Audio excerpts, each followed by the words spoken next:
जय रघुवीर समर्थ शुका सारिखे पूर्ण वैराग्य जाचे वसिष्ठा परिज्ञान योगेश्वराचे कवी वाल्मिका सारिखा मान्य ऐसा नमस्कार माझा सद्गुरु रामदासा.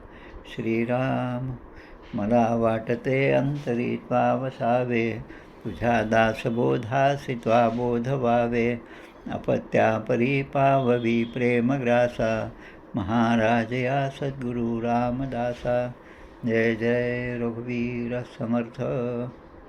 शांताकारं भुजगशयनं पद्मनाभं सुरेशं विश्वाधारं गगनसदृशं मेघवर्णं शुभांगं लक्ष्मीकान्तं कमलनयनं योगिभिर्ध्यानगम्यं वन्दे विष्णुं भवभयहरं सर्वलोकैकनाथं.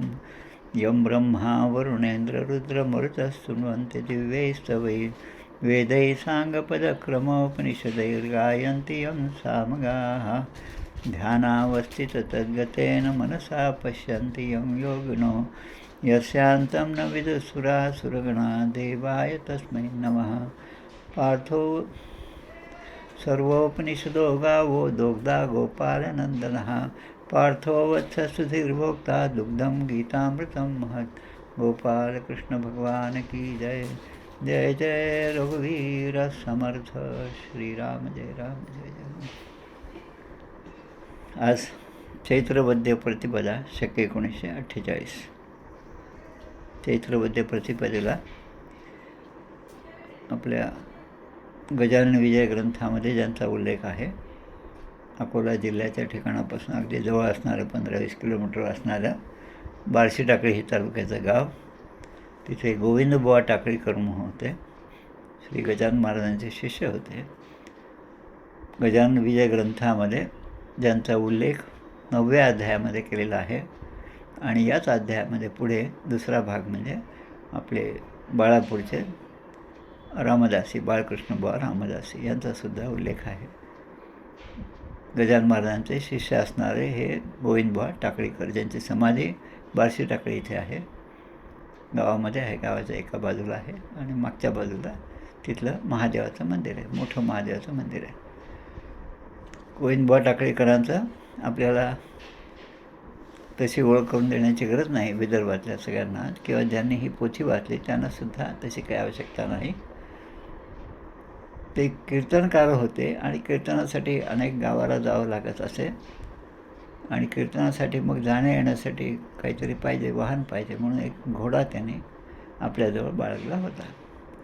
पण योगायोगाने घोडा असा निघाला तो तसा की एखादं कुत्रं जे आहे पिसाळलेलं ते कसं अंगावर येतं आणि दुसऱ्याला चावतं तसा हा घोडासुद्धा त्याच गुणाचा होता.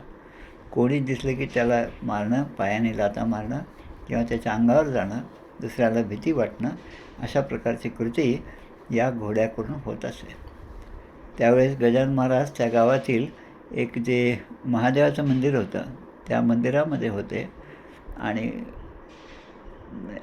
हे एका मंदिरामध्ये हे गेले, महादेवाच्या मंदिरामध्ये, आणि त्या ठिकाणी बाहेर घोडा ठेवला.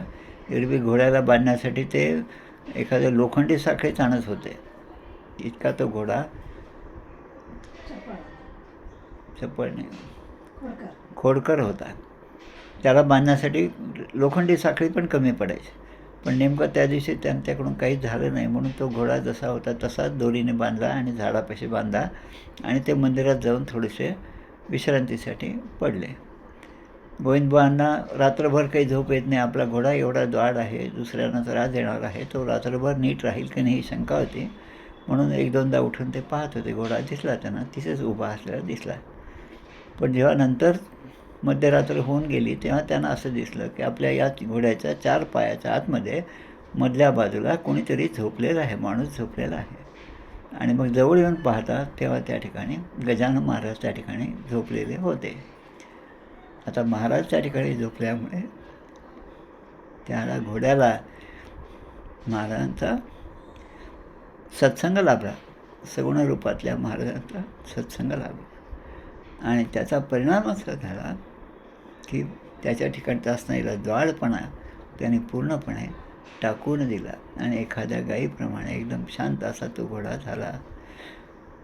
आता त्यांच्याबद्दल असं म्हणतात यामध्ये, म्हणजे गोविंदबुवा टाकळेकरांनीच केलेली ही कृती आहे. अचिंत्य जगताप्रती कृती तुझी न कळे कोणा, असो खलही केवडा तव कृपे सुमार्गी बळे. उणे पुढती ये तुझ्या खचित रत्न चिंतामणी, श्री सतत माझे या वरदहस्त ठेवा धणी. अशा प्रकारे तुमचा वरदहस्त माझ्या शिरावर असावा अशी विनंती गोविंदबुवा टाकळेकर हे महाराजांच्या चरणी करतात. कारण अचिंत्य जगताप्रती कृती, तुमची कृती ही अचिंत्य आहे, कोणीही त्याचं चिंतन करू शकत नाही, त्याचा वेध घेऊ शकत नाही, असं अगाध अशी तुमची लीला आहे.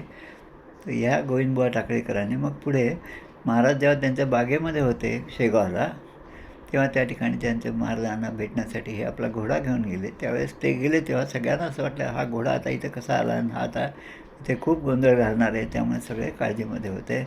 आणि पाहिलं तर घोडा अगदी शांतपणे त्या ठिकाणी यांचा सत्संग सुरू होता महाराजांचा, तोपर्यंत त्या ठिकाणी शांत बसलेला होता. त्या घोड्यामधले हे जे परिवर्तन आहे ते परिवर्तन सगळ्यांच्या लक्षात आलं आणि तेव्हापासून तो घोडा एकदम शांत झाला.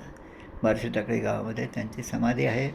आजच्या दिवशी चैत्र वद्य प्रतिपदा ही त्यांची पुण्यतिथी असते.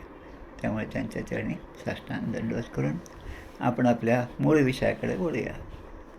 आपला मूळ विषय जो आहे मांडुक्य उपनिषद. आता मांडुक्य उपनिषदामध्ये मागच्या वेळेस आपण पाहिलं, यात जे 12 श्लोक आहेत त्या 12 श्लोकातला तिसरा खंड जो आहे त्यातले 8, 9, 10, 11 हे श्लोक आहेत जे आपल्याला आज पाहिजे. आणि 12वा जो मंत्र आहे त्याला खंड 4 म्हटलेला आहे. काही ग्रंथामध्ये याला खंडामध्ये विभागणी केली. मुळातच 12 मंत्र आहेत पण त्याचे खंडसुद्धा केलेले आहेत. मागच्या वेळेस आपण हा श्लोक पाहिला, सोयम आत्मा अध्यक्षरम ओंकारो आदिमात्रम. अयम म्हणजे हा आत्मा तो कसा आहे, तो 4 पाद असणारा आहे. अध्यक्षरम म्हणजे आधी अक्षर असणारा, प्रणवाच्या रूपामध्ये ज्याचं वर्णन केलेलं आहे. आणि अधिमात्रम म्हणजे 3 मात्रांनी युक्त असणारा हा ओंकार आहे. अ, उ आणि म हा ओंकार आहे. आणि हे 3 मात्रा जे आहेत तेच त्याचे 3 पाद आहेत. या श्लोकापर्यंत आपण आलेलो होतो. हा 8वा श्लोक झाला, मंत्र झाला. आता आपण 9व्यापासून सुरुवात करूया. आता या ठिकाणी जे आहे हे उपनिषद असं आहे की या उपनिषदामध्ये ओंकाराचं महत्त्व विशेष करून सांगितलेलं आहे. आणि 3 अवस्था, त्रिदशा, जागृती, सुषुप्ती आणि स्वप्न आणि सुषुप्ती अशा 3 दशांचा उल्लेख या ठिकाणी आहे.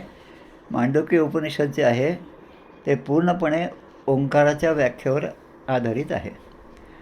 पुढे अजून एक उपनिषद आहे छांदोग्य उपनिषद, त्यामध्ये याच ओंकाराची आदिदैविक उपासना सांगितलेली आहे. कठोपनिषद आपण पाहिलं त्यामध्ये ओंकार हेच अक्षर ब्रह्म आहे हे सुद्धा आहे. श्वेताश्वतर उपनिषद जे आहे त्यामध्ये आत्म्याला परमात्म्याशी जोडण्याचं साधन जे आहे ते साधन म्हणून ओंकाराकडे पाहिलेले आहे. अशा प्रकारे याच ओंकाराच्या संदर्भामध्ये हे 4 उपनिषद जे आहेत, छांदोग्य, मांडुक्य, कठोपनिषद आणि श्वेताश्वतर उपनिषद असे आहेत. आता या ओंकाराचं जे वर्णन आहे हे 9, 10, 11 आणि 12, 8, 9, 10, 11 आणि 12 अशा ठिकाणी आहे. आता अ, उ आणि म जो आहे, हे अ जो आहे अक्षर ते सत्वगुणाचं प्रतीक आहे, उ हे रजोगुणाचं प्रतीक आहे आणि म हे तमोगुणाचं प्रतीक आहे. एक स्तोत्र आहे शिवषडाक्षर स्तोत्र नावाचं, शिवषडाक्षर स्तोत्र. त्यामध्ये 7 श्लोक आहेत. त्या 7 श्लोकांमधला पहिला श्लोक असा आहे, ओंकारम बिंदू संयुक्तम नित्यम ध्यायन्ति योगिनः कामदम मोक्षदम चैव ओंकाराय नमो नमः. ओंकाराला नमस्कार केला पहिल्या ह्याच्यामध्ये. ओंकार बिंदू संयुक्तम, ओम आपण जे लिहितो ते अक्षर आणि मग त्यानंतर वर चंद्र आहे, त्यावर एक बिंदू आहे. ओंकार बिंदू संयुक्तम, बिंदूंनी संयुक्त असलेलं ते ओंकार जे आहे. नित्यम ध्यायन्ति योगिनः, जे योगी पुरुष आहेत ते या ओमचा नेहमी ध्यान करतात. ओमच्या ध्यानामध्ये ते मग्न असतात. ते जेव्हा डोळे मिटून बसतात तेव्हा मनाच्या सगळ्या वृत्ती त्या थंड शांत झालेल्या असतात, इंद्रियसुद्धा शांत असतात. आणि अशा वेळेस त्यांना त्या ओंकाराचा ध्वनी आपल्या अंतर्नादामधून त्यांना ऐकू येतो. आता याचा परिणाम काय होतो? कामदम मोक्षदम चैव. कामद म्हणजे जसं आपण यशोदा म्हणतो, यशम ददाती इति यशोदा, तसं कामदम म्हणजे कामम ददाती इति कामदम. जे आपल्या मनातील सगळ्या इच्छा पूर्ण करणारं जे आहे ते ओंकाराचं स्वरूप आहे. आणि मोक्षदम, मोक्ष म्हणजे जागृती, स्वप्न आणि सुषुप्ती ह्या ज्या 3 अवस्था आहे त्याच्याही पलीकडे जाऊन प्रत्येक साधकाला ओंकाराचा जो जप करतो, प्रणवाचा जप करतो, त्याला मोक्ष प्रदान करणारं हे ओंकार आहे. आणि म्हणून ओंकाराय नमो नमः असं त्या शिवषडाक्षर स्तोत्रामध्ये म्हटलेलं आहे. आणि शेवटच्या श्लोकामध्ये त्यामध्ये म्हणतात, षडक्षरम मितं इदं स्तोत्रम य पठेत शिवसन्निधौ. या श्लोकाचा पाठ, 7 श्लोकांचा पाठ भगवान शंकराच्या पिंडीजवळ बसून जो करेल त्याला शिवलोकम अवाप्नोती शिवेन सह मोदते. शिवलोकम अवाप्नोती, त्याला शिवलोकाची प्राप्ती होते. आणि शिवेन सह मोदते म्हणजे भगवान शंकराच्या सान्निध्यामध्ये त्याला एक प्रकारचा आनंदच प्राप्त होतो. आता हे जे 3 अक्षरे अ, उ आणि म याचाच विस्तार या 9, 10, 11 श्लोकांमध्ये केलेला आहे. अ जे आहे ते ऋग्वेदामधून घेतलेलं अक्षर आहे. पहिलं अक्षर अ, अग्निमिळे पुरोहितम यज्ञस्य देवम ऋत्विजम, हे ऋग्वेदामधलं आहे. त्याच्यानंतर उ जे आहे ते यजुर्वेदामधलं अक्षर आहे. आणि सामवेदामधलं म हे अक्षर आहे. जेव्हा आपण गायत्री मंत्राचा जप करतो तेव्हा त्रिपद गायत्री असते आणि काही ठिकाणी 7 व्यारतीने आपण गायत्री मंत्राचा जप करतो. त्यामधलं भू भुवः स्वाहा हे जे आहेत, हे 3 जे आहेत ते अ, उ आणि म याचे प्रतीक आहेत. आता ह्या 3 जे उपनिषद आहेत, ऋग्वेद, यजुर्वेद आणि सामवेद, या तिघांमधलं 8-8 चरणं घेऊन, म्हणजे एका श्लोकामधले 8-8 चरणं घेऊन हा गायत्री मंत्र तयार झालेला आहे. ऋग्वेदामधलं तत्सवितुर्वरेण्यम, त्यानंतर यजुर्वेदामधलं भर्गो देवस्य धीमहि आणि सामवेदामधलं धियो यो नः प्रचोदयात्.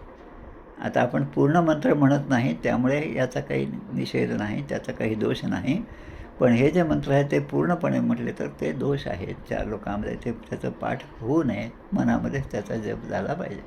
तर तत्सवितुर्वरेण्यम एक ऋग्वेदामधलं, भर्गो देवस्यमधलं जे पद आहे ते यजुर्वेदामधलं आणि शेवटचे 8 अक्षर जे आहे ते सामवेदामधलं आहे. म्हणजे ओंकार जे आहे ते सगळ्या उपनिषदांमधलं मूलमंत्र म्हणजे ओंकार. या ब्रह्मांडाचा आदी ध्वनी, आपल्याला ही सगळी उत्पत्ती माहिती आहे सगळ्या देवतांची. ब्रह्मदेवाची उत्पत्ती भगवान महानारायणापासून झालेली आहे. ते कमळामध्ये ते प्रकट झाले. त्यांचा जो पहिला उच्चार आहे तो ओम आहे. आणि त्यामध्ये ओम हे जे पहिलं अक्षर आहे, मांडुक्य उपनिषद, छांदोग्य उपनिषद या सगळ्यांमध्ये याचाच उल्लेख केले आहे. अ, उ आणि म याची व्याख्यासुद्धा या उपनिषदामध्ये दिली आहे. जागृत, स्वप्न, सुषुप्ती या 3ही अवस्थांचं प्रतिनिधित्व जे आहे ते ओम या शब्दाने आहे. आता परमेश्वराचं प्रतीक काय? परमेश्वर काय आहे? तर तो निर्गुण ब्रह्म आहे. पण त्या निर्गुण ब्रह्माचा जप, निर्गुणाचा जप करणं म्हणजे त्या ठिकाणी ते शब्दामध्ये तो बांधला जात नाही. त्यामुळे त्याला एकाच शब्दामध्ये बांधला गेला आहे, तो म्हणजे ओंकार. आणि सगुण ब्रह्माचं हे रूप आहे, दोन्हीकडे आहे. ते निर्गुण ब्रह्म आहे, त्याचाही निर्देश करतं आणि सगुण ब्रह्माचाही निर्देश करतं. मांडुक्य उपनिषदानुसार ओम हे जे तत्व आहे ते म्हणजे भूत, वर्तमान आणि भविष्य या तिघांची उत्पत्ती करणार आहे. आणि त्यामुळे या जगाचं जे कार्य आहे, उत्पत्ती, स्थिती आणि लय या 3ही कार्यामध्ये ओम याचंच कार्य आपल्याला सगुणामध्ये दिसून येतं. त्यानंतर कठोपनिषदामध्ये ओम हे परब्रह्माचं प्रतीक मानलेलं आहे आणि म्हणून त्याच्या उच्चाराने सगळ्या इच्छा पूर्ण होतात. आत्ताच आपण पाहिलं शिवषडाक्षर स्तोत्रामध्ये कामदम मोक्षदम चैव ओंकाराय नमो नमः हेच या ठिकाणी पण सांगितलेलं आहे. आता हा जो आपण सुरुवातीला एक मंत्र घेतला होता तो म्हणजे अग्निमिळे पुरोहितम, म्हणजे यजुर्वेदातला पहिला मंत्र. त्यामध्ये आहे की अग्निदेवाला समर्पित असा हा मंत्र आहे की अग्निदेवाला, की ज्याचे ऋषी मधुच्छंदा आहे, मधु आणि छंद आहे. आणि ऋग्वेदाच्या ज्ञानाची सुरुवात जी आहे, ऋग्वेदामधलं जे तत्त्वज्ञान त्याची सुरुवात या मंत्राने होते. आणि अग्नीला यज्ञाचे पुरोहित मानलेलं आहे. आता पुरोहित या शब्दाचा अर्थ काय आहे? पुरोहितम यज्ञस्य. पुरोहित म्हणजे यज्ञाचं रक्षण करणारे, सर्वात पुढे राहून यज्ञाचं रक्षण करणारे म्हणजे पुरोहित. आपले योगेश बुवा पुरोहित आहेत पहा गडावरचे समरसेवा मंडळाचे. त्या पुरोहित शब्दाचा अर्थ म्हणजे सगळ्यांचं रक्षण करणारे, सगळ्यात पुढे राहून. त्यानंतर होतारम रत्नधातमम. आता होता म्हणजे कोण की होता म्हणजे जे आपल्या आवाहन करणारे. आपण एखादा जेव्हा मंत्र म्हणतो तेव्हा एखाद्या मूर्तीची स्थापना करतो, त्या मूर्तीमध्ये त्या देवतेचं आवाहन केलं जायचं. त्या देवताला बोलावलं जायचं आणि त्या देवताने त्या मूर्तीमध्ये प्रविष्ट व्हावं अशी ती प्रार्थना आहे. आणि म्हणून ज्या ठिकाणी अशी मूर्तीची प्रतिष्ठापना होते, मग त्यातलं देवत्व जे आहे त्या मूर्तीमध्ये ते प्राप्त होतं आणि त्यानंतर आपण केलेल्या उपासनेने ते जागृत असं स्थान होतं. आता या ठिकाणी ऋत्विज हा एक शब्द आहे. ऋत्विज म्हणजे काय की ऋतूंच्या अनुसार जो ऋतू असेल त्याला अनुकूल असा यज्ञ जे करतात त्याला ऋत्विज असं म्हणतात. आता हे जे सगळे शब्द आहेत, होता, ऋत्विज, हे सगळे शब्द आहे, पुरोहित, हे सगळे यज्ञाच्या संदर्भातील शब्द आहेत. आता या उ म मध्ये मूल धातू जो आहे तो म आहे. म याचा अर्थ काय, मूल धातू मा आहे. म्हणजे मोजणे. आपण म्हणतो मोजमाप करणं, माप करणं, मापणे, मोजणे, मापणे.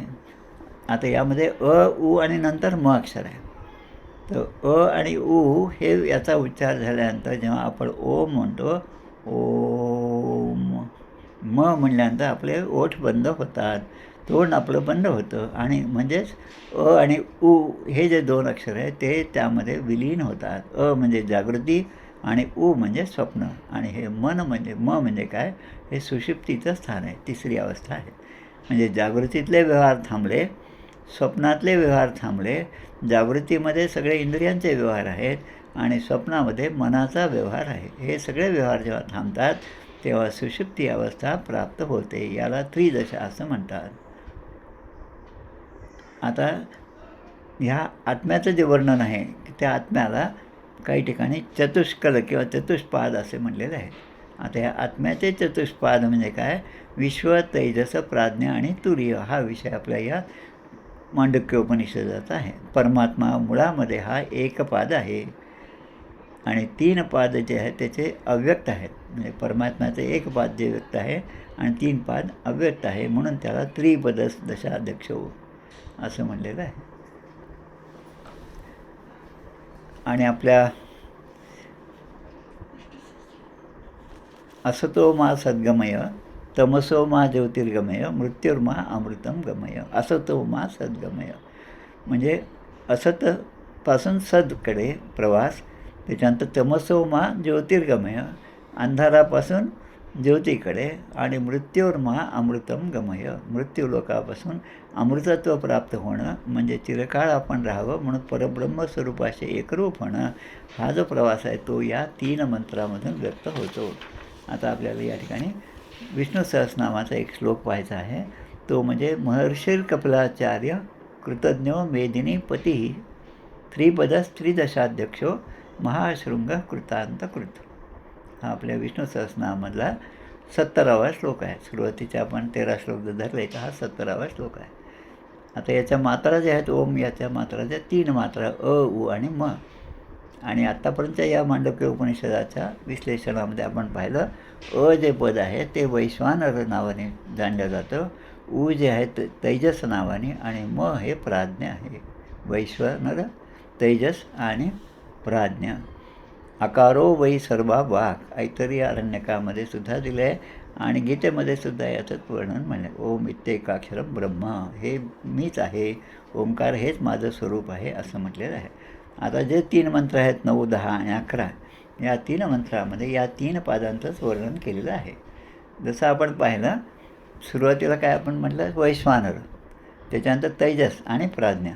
जागृती स्थानो वैश्वानरो कारहा प्रथम मात्रा, प्रथम मात्रा जागृत स्थानो म्हणजे जागृतीतले व्यवहार जे आहेत त्याचं प्रतिनिधित्व करणारं हे अक्षर आहे. त्यानंतर पुढचा जो मंत्र आहे दुसरा, तो या स्वरूपाचं दुसरं पाद जे आहे ते दिलं किंवा दुसरी मात्रा उ आणि म. तर त्याबद्दल लिहिलं आहे जो मंत्र तो 10वा मंत्र आहे. स्वप्नस्थान तैजस उकारो द्वितीया मात्रा. उकार हे द्वितीया मात्रा, दुसरी मात्रा जी आहे त्याचं स्थान कोणतं तर स्वप्नस्थान तैजस, त्याला तैजस असं म्हणले आहे. आणि त्यानंतर येतं ते पुढच्या ह्याच्यामध्ये सुषुप्ती स्थान. सुषुप्ती स्थान हा प्राज्ञो मकारच तृतीया. उ आणि मकार जे आहे किंवा तृतीय स्थान जे आहे ते सुषुप्तीची अवस्था आहे. आता या तिन्ही अवस्थांचं वर्णन यामध्ये या 3 मंत्रामध्ये केलेलं आहे. आता म्हणजे आत्ताच आपण पाहिलं म्हणजे मा धातू आहे, म्हणजे माप घेणं, मोजणं. आता ओंकाराची अंतिम मात्रा हे आहे. आता माप घेणं म्हणजे या जगतामध्ये त्याचा मोजमापच करू शकत नाही आणि त्यामुळे त्याचा उच्चार जो आहे तो उच्चारसुद्धा ध्वनीसुद्धा त्या ठिकाणी थांबतो. वाचा पारुशली शब्द न बोलवे पुढती. राम आणि दास दोघे पहुडले रामी, हेही बोलावया दूर जा नुरेच ते धामी. म्हणजे भक्त आणि भगवंत यांची एकरूपता झाल्यामुळे आता त्याच्या पलीकडे असणारी स्थिती जी आहे ती स्थिती या ठिकाणी व्यक्त केलेली आहे. त्याला आपण म्हणतो 4 अवस्था ज्या आहेत साधकाच्या, स्थूल, सूक्ष्म, कारण आणि महाकारण. याचा जर अर्थ आपण पाहिला, स्थूल म्हणजे या जगतामधले सगळे व्यवहार जे इंद्रियाने होतात, जे नेत्राने होतात, शब्द, स्पर्श, रूप, रस, गंध हे जे आहेत त्याला पंचमहाभूत असं म्हणतो. आता यांचे अनुभव घेण्यासाठी काय आहे तर ज्ञानेंद्रिय आहे. तर ज्ञानेंद्रिय कोणते तर कर्ण, त्वचा, नेत्र, जिव्हा आणि नासिका. शब्द आहे तर शब्द ऐकण्यासाठी कान आपले आहेत, स्पर्शासाठी त्वचा आहे, त्वचेकडून आपल्याला स्पर्शाचं ज्ञान होतं. त्यानंतर रूप जे आहे ते डोळ्याने आपण पाहतो, ते नेत्राचं कार्य आहे. आणि रस जे आहे ते जिव्हेचं कार्य आहे. आणि गंध जे आहे ते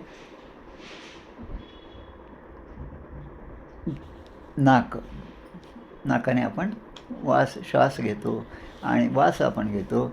आता त्यापुढे आता पंचतन्मात्रा पण सांगितलेल्या आहेत. पंचतन्मात्रा कोणत्या? तन म्हणजे सूक्ष्म, तन म्हणजे सूक्ष्म आणि मात्रा म्हणजे तत्व. सूक्ष्म तत्व कोणतं?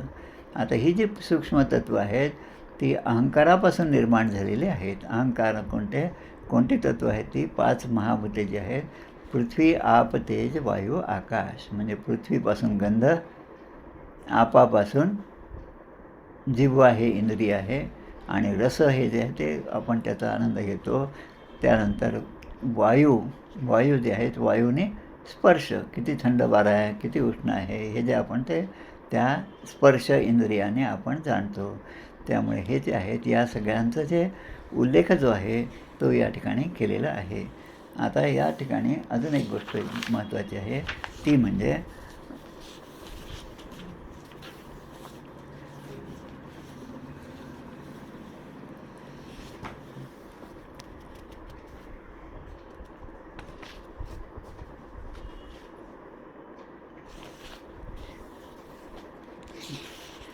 आता स्थूल जगत आणि कारण जगत. स्थूल, सूक्ष्म, कारण आणि महाकारण आपण आत्ताच पाहिलं. स्थूलमध्ये सगळं जागृतीचे व्यवहार आहेत, म्हणून हे आपण जे जागृती जे अवस्था पाहिली ते सगळं स्थूल जगतामध्ये आहे. सूक्ष्म जे आहे त्यामुळे आता स्थूल जे आहे ते जसं आपण म्हणतो खूप स्थूल म्हणजे काय आपण म्हणतो वजन खूप आहे, माझं वजन वाढलं म्हणजे स्थूल झालं असं त्याचा अर्थ नाही. ते वजनाने फक्त ते मोजण्याचं माप झालं. पण स्थूल म्हणजे जे इंद्रियांनी जाणलं जातं ते. सूक्ष्म म्हणजे आता ते त्याचं म्हणजे आता ही खरं म्हणजे उभारणी आणि संवारणी म्हटल्यासारखं या गोष्टी आहेत, उभारणी आणि सूक्ष्म म्हणजे अजून त्यापासून बारीक म्हणजे नॅनो टेक्नॉलॉजीसारखं सूक्ष्म. आता या स्थूल आणि सूक्ष्म याच्याही पलीकडे असणारे कारण तत्व म्हणजे काय? कारण म्हणजे अज्ञान. म्हणजे ही अवस्था कशी आहे? अज्ञान म्हणजे खरं ते वाईट नाही, पण कोणाचं अज्ञान? परमेश्वराच्या अस्तित्वाचं अज्ञान. आता हे अज्ञान कोणामुळे झालं? ते पहिलं म्हणजे मनामुळे झालं आणि ते इंद्रियांमुळे झालं. म्हणून कारणाच्या अलीकडे जे 2 आहेत अवस्था, स्थूल आणि सूक्ष्म. आता हे कारण हे अज्ञान आहे. आता अज्ञान घालवायचं असेल, अज्ञान तिमिरांधस्य ज्ञानांजन शलाकया गुरुगीतेमधला श्लोक आहे. तर ते अज्ञान घालवायचं असेल तर महाकारण म्हणजे ज्या ठिकाणी तेज जे आहे ते आपल्याला सद्गुरूकडून प्राप्त होतं. आजचा दिवस पुन्हा दुसऱ्या अर्थाने पण महत्त्वाचा आहे, तो म्हणजे आज गुड फ्रायडेचा दिवस आहे, शुक्रवार आहे गुड फ्रायडे. गुड फ्रायडे हा जो दिवस आहे, येशू ख्रिस्तांना आजच्या दिवशी त्या होली क्रॉसवर चढवलं होतं, तो दिवस ते सगळे मानतात. आता यांच्याबद्दलचा एक चांगला उल्लेख मी आत्ताच वाचलेला आहे. आमचे बाबा बेलसरे जे आहेत, गोंदवलेकर महाराजांच्या काळामध्ये होते आणि त्यांचे अनेक प्रवचनं ज्ञानेश्वरीवर झालेली आहेत. वाणी अवतार असणारे गोंदवलेकर महाराजांचे जे शिष्य आहेत त्यांच्याबरोबरसुद्धा ते राहिलेले आहेत. त्यांच्यामध्ये ते महाराजांना ते एके दिवशी प्रश्न विचारतात की हे जे आहेत येशू ख्रिस्त जे आहेत त्यांच्याबद्दल तुम्हाला किती माहिती आहे, किंवा असा ते काहीतरी विषय निघाला त्या ठिकाणी. तेव्हा ते म्हणतात आपल्या धर्मामध्ये की एक परंपरा आहे, गुरु परंपरा आहे, गुरु आहे, मग शिष्य आहे, त्याचे शिष्य आहेत, ही सगळी परंपरा आहे. पण या ख्रिश्चन धर्मामध्ये अशी परंपरा काही मला दिसत नाही. स्वतः येशू ख्रिस्त जरी असेल तर त्यांना कोणाचा अनुग्रह प्राप्त झाला हे काही माझ्या वाचनात आलं नाही. खरं म्हणजे बाबा वेलसरेंनी चांगला अभ्यास केला होता, बायबलचा पण अभ्यास केला होता, पण ते नेमकं ते ठिकाण ते त्यावेळेस त्यांच्या काही लक्षात आलं नाही म्हणून त्यांनी महाराजांना विचारलं. तेव्हा महाराज म्हणतात की त्या जेरुसलेमच्या तिथे जात असताना, रस्त्याने जात असताना किंवा पायी जात असताना एक आकाशातून एक पांढरा पक्षी आला आणि तो पक्षी त्यांच्या डोक्यावर 1 सेकंदभर बसला असेल. त्यांनी चोचीने त्यांना स्पर्श केला. आता हा जो स्पर्श आहे तो स्पर्श म्हणजे त्यांना मिळालेला गुरुमंत्र आहे. म्हणजे महाराजांचं असं सांगणं की गुरुमंत्र जो आहे तो काही माणसाकडून शब्दाच्याच रूपाने मिळतो असं काही नाही. म्हणजे गुरुमंत्र कशा प्रकारे मिळतो, तुमच्या मनामध्ये जी शंका आहे की त्यांना गुरु कोण, त्यांचे गुरु कोणी नाही का, हे जे आहे तर ते मग असं विचारल्यानंतर मग बाबा वेलसरे प्रश्न विचारतात की तुम्हाला हे सगळं कसं समजलं. तेव्हा महाराज म्हणतात अरे तुमच्यासारखे मला अनेक जण प्रश्न विचारतात आणि कोणी जरी प्रश्न विचारला, महाराजांचं एक वाक्य आहे, तुम्हाला माझ्याबद्दल मला काही सांगायचं असेल तर तुम्ही त्या मारुतीरायापासून जाऊन सांग. आणि त्यांना सांगितलं की ते मला प्राप्त होतं. ते त्या ठिकाणी बाबा बेलसरेंना महाराज असं म्हणतात की तुमचे सगळे प्रश्न असतात त्याला उत्तर देण्यासाठी मी काही ना काही बोलत असतो. आता मी हे कुठून बोलतो, कशाच्या आधारे बोलतो हे मला माहीत नाही. म्हणजे एका नामावाचून कोणताच आधार नाही. अन्य आश्रयो त्यागः, हे जसं सांगितलेलं आहे महाराजांनी भक्तिसूत्रामध्ये, अन्य आश्रयो त्यागः, सगळ्यांचा आश्रय सोडा पण नामाचा आश्रय घ्या. नाम आणि नामी हे दोन्ही एकरूप आहेत हे लक्षात घ्या. हेच महाराजांचं पूर्ण तत्त्वज्ञान आहे, नाम आणि नामी. आता याबद्दल अजून एक छोटीशी कथा आहे ती पण सांगतो, म्हणजे मग ती जरा याला आधार म्हणून आहे. सेतुबंधाचं कार्य चालू होतं. सगळे जे वानर सेना होते एक एक दगड घेऊन त्यावर राम लिहून त्या समुद्रामध्ये टाकत होते. आता हे टाकत असताना भगवान श्रीरामचंद्र त्या ठिकाणी होते. रामाने सुद्धा थोडासा विचार केला, अरे एवढे सगळे दगड पाण्यामध्ये तरत आहेत, जे जड आहेत ते पाण्यामध्ये बुडायला पाहिजे पण ते तरतताना दिसत आहेत. म्हणून त्यानेसुद्धा एक दगड घेतला आणि तो दगड त्या समुद्रामध्ये टाकला. आता रामाने दगड टाकल्याबरोबर रामाने हे माहीत होतं की आपल्याकडे आता कोणी पाहत नाही, पण बुद्धिमत्तां वरिष्ठम अशा मारुतीरायाचं मात्र तिकडे लक्ष होतं.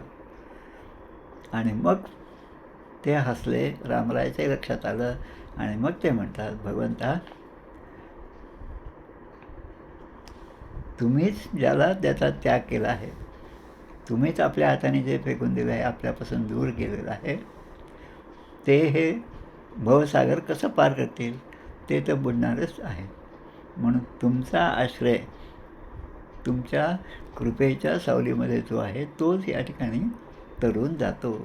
तसं हे ओंकार जे आहे आणि ते आणि का झालं, कारण राम आणि रामी, नाम आणि नामी, नाम रामाचं आहे पण नामी जे आहे त्या नामाने जे प्राप्त होतं तो स्वतः नामी आहे.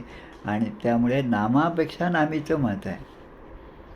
दशरथाचे पुत्र असणारे राम वेगळे, आणि त्यामुळे आपल्या मंत्रामध्ये आपण श्रीराम जय जय राम अशा 3 भाग आहेत. त्यामध्ये श्रीराम जो आहे तो दशरथाचे पुत्र असणारे राम, जयराममध्ये ज्या रामाचा उच्चार आहे ते राम म्हणजे आपले ईश्वर रूप असणारे राम आणि जय जय राम हे जे तिसरं पद आहे त्यामध्ये सर्वव्यापी परमेश्वर जो आहे, महाविष्णू जो आहे, त्याचा उल्लेख यामध्ये आहे.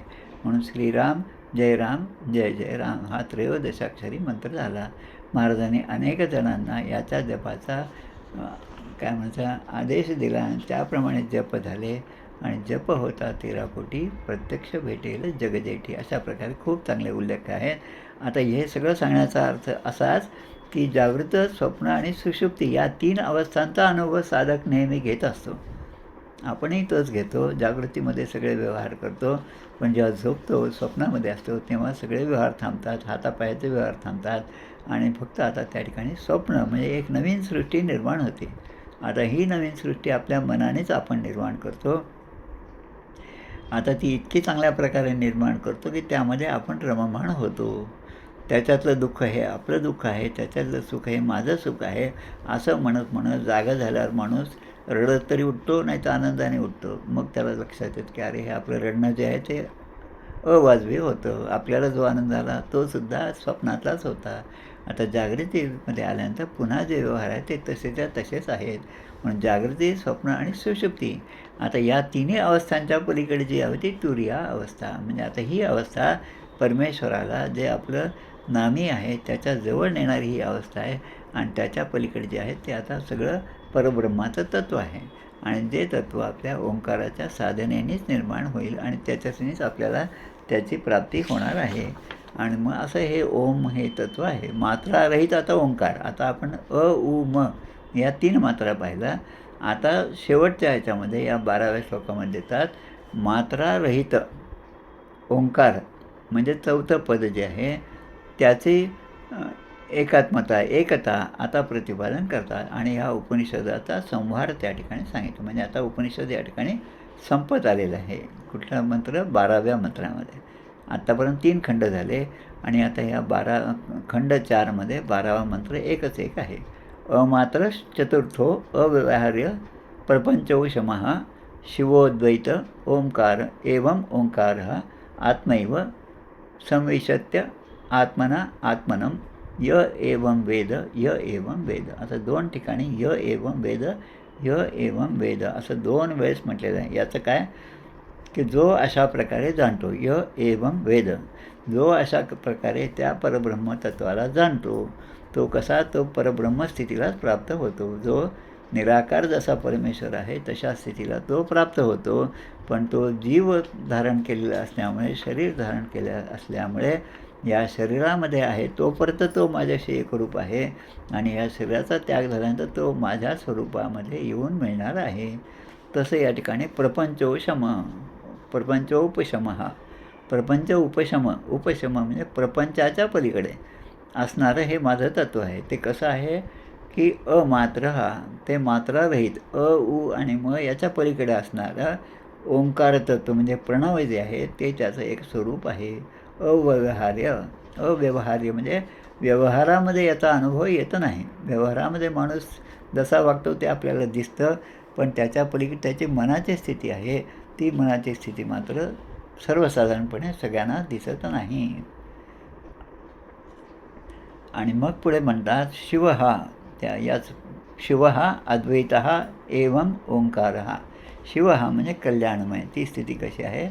सर्व जीवांचे कल्याण करणारी ती अद्वैत म्हणजे ते अद्वितीय आहे. मला तिला काल म्हणल्याप्रमाणे सेकंड टू नन, दुसरं तिला काही रिप्लेसमेंट नाही. चतुर्थ म्हणजे आत्तापर्यंत 3 पाद आपण पाहिले. आता हे परब्रह्मतत्वाचं हे 4थं पाद आहे, 4थं चरण आहे. तो आत्मा कसा आहे? त्या आत्म्याच्या द्वारे जाणण्यासाठी आत्मानं परब्रह्म परमात्मा में संविशत म्हणजे त्यामध्ये जो प्रविष्ट होतो, संविशत विशती आपण म्हणतो प्रवेश शब्द. प्रवेश म्हणजे एखाद्या शाळेमध्ये आपण प्रवेश घेतला म्हणजे त्या शाळेमध्ये आपण आतमध्ये गेलो, एखाद्या मंदिरात आपण घेतलं, मंदिरात प्रवेश केला. विशती म्हणजे आत जाणे, तर संपूर्णतः तो प्रविष्ट होतो. अशा प्रकारे या परब्रह्मतत्वाला जो जाणतो. आता हे 2दा म्हटले य एवं वेदा य एवं वेदा. वेद याचा अर्थ विद धातू आहे. विद म्हणजे जाणणे. त्या परब्रह्मतत्वाला जो जाणतो मग तो या संसारामध्ये असो किंवा नसो देहामध्ये असो किंवा नसो, देहामध्ये असेपर्यंत तो तुमच्या आमच्यासारखाच दिसतो, पण त्याच्यानंतर मात्र त्याची अवस्था देहामध्ये असतानासुद्धा आणि नसतानासुद्धा तो त्या एकाच परब्रह्मस्थितीमध्ये असतो. आणि म्हणून साधू संतांच्या चरित्रामध्ये अशी अनेक उदाहरणं आपल्याला दिसतात की त्यांना दुःख का नाही झालं, त्यांना एवढं सुख काय मिळालं, पण त्यांना त्यामध्ये काही असं समाधान त्यांच्या चेहऱ्यावर दिसत नाही. कारण हे जे आहे ते नाटकामध्ये जसे डायलॉग असतात नटाचे, त्याप्रमाणे त्यांचं हे वागणं आहे. हे वागणं कसं आहे, ते फक्त त्या जसं लिहून दिलं तसं, पण मनामध्ये मात्र ते परमेश्वराशी एकरूप झालेले असतात. निर्गुण निराकार हे जे आहे परमेश्वराचं पद आहे, ते त्यांचं चौथं पाद आहे. आणि म्हणजे त्या ठिकाणी नाम आणि नामी याची एकरूपता झालेली आहे. परब्रह्म परमात्मा आणि त्याच्या नामाचा महिमा हा जो आहे हा आपल्या लक्षात आला पाहिजे. हे 3 गुण जे आहे अ, उ आणि म, हे सगुण रूपाचे आहेत. आणि त्यानंतर ते जे रूप आहे ते स्वरूपाचं म्हणजे निराकाराचं ते वर्णन आहे. आणि अशा प्रकारे या ठिकाणी आपला हा विचार या ठिकाणी मांडलेला आहे की जीव अत्यंत अजाण तेचे झाले सुजाण, क्वचित घेता आढरान मार्गी लवतो त्वरे, वचन देवी रामबाण कदा नव्हे प्रमाण, निश्चयचे समान राम राम बोलणे. राम राम म्हणजे त्या रामाशी एकरूपता साधायची असेल तर हे सगळं ज्ञान जे आहे ते ज्ञान घेऊन, आणि ते ज्ञान जे मला मिळालं त्या ज्ञानाच्या अहंकारामध्ये मी फसलो नाही पाहिजे. त्या ज्ञानामुळे मला मोठेपणा मिळाला असं मला वाटलं नाही पाहिजे. म्हणजे ह्या सगळ्या धोके जो पार करतो तो य एवं वेद, य एवं वेद, तोच मला पूर्णपणे जाणतो. आणि मग भोंदूबाबा हे शब्द येतात, खोटी नोट खरी नोट हे शब्द येतात. हे सगळे लौकिकमध्ये किंवा आपल्या कलियुगामधले हे सगळे शब्द आहेत. पण मुळामध्ये जे आहे ते जसंच्या तसं आहे. आणि ते कसं आहे हे समजण्यासाठी ह्या सगळ्या उपनिषदांचा अभ्यास आपण करत आहोत. आता नेहमीप्रमाणेच या उपनिषदाच्या 12 मंत्राच्या नंतर मग पुन्हा शांतीपाठ या ठिकाणी आले आहे. तो शांतीपाठ पुन्हा तोच आहे. ओम भद्रं कर्णे शृणुयाम देवा, भद्रं पश्येमाक्षभिर्यजत्राः, स्थिरैरङ्गैः सुष्ठुवंस स्तनभिर्विषयेम देवहितं यदायुः. स्वस्ति न इंद्रो वृद्धस्रवाः, स्वस्ति न पूषा विश्ववेदाः, स्वस्ति नस्तार्क्ष्यो अरिष्ठनेमिः, स्वस्ति नो बृहस्पतिर्दधातु. यजुर्वेद आणि सामवेद यामधले हे 2 मंत्र आहेत.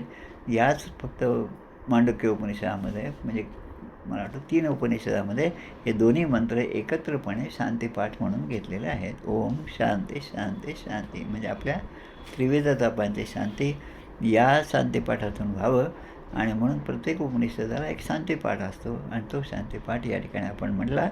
याप्रमाणे मांडुक्य उपनिषद जे आहे त्याचा विचार आपण या ठिकाणी थोडक्यामध्ये केलेला आहे. आपल्या माझ्या बुद्धीप्रमाणे त्याचा विस्तार करण्याचा प्रयत्न केला.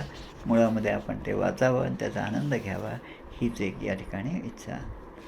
जय जय रघुवीर समर्थ. श्रीराम जय राम, जय जय राम.